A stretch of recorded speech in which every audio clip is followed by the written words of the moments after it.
बिस्मिल्लाहिर्रहमानिर्रहीम। Doctor Azhar Chagatai paediatrician हूँ कराची से।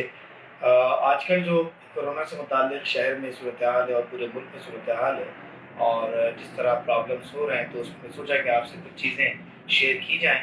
मसलन इस वक़्त जो है वो हम 26 फरवरी के बाद तकरीबन 5वें हफ़्ते में कोरोना के पीरियड में दाखिल हो चुके हैं और कराची में या इसके आस-पास या पूरे मुल्क में एक बहरहाल एक रफ़्तार से बढ़ तो रहे हैं कोरोना के पेशेंट।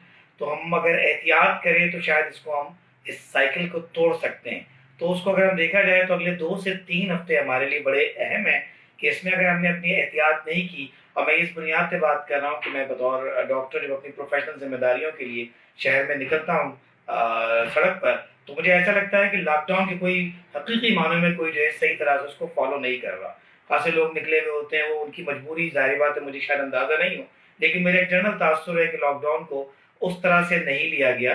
तो मेरी सबसे पहली गुजारिश ये है कि हद्दुल मक़दूर कोशिश की जाए कि अपने घर में ही रहें और उसको जो है वो घर में रहकर जो है अपने आप को बचाया जाए, क्योंकि जितनी मर्तबा आप बाहर निकलते हैं, किसी भी ज़रूरत से निकल रहे हैं, तो बहरहाल आप एक्सपोज़ हो रहे हैं और अपनी वजह से किसी दूसरे को एक्सपोज़ कर रहे हैं।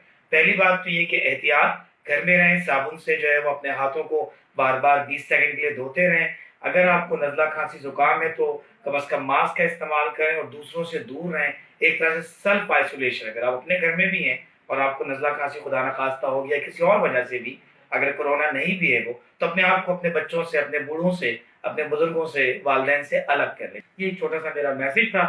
उम्मीद है कि इससे आपको फ़ायदा हुआ होगा। जज़ाकल्लाह खैर।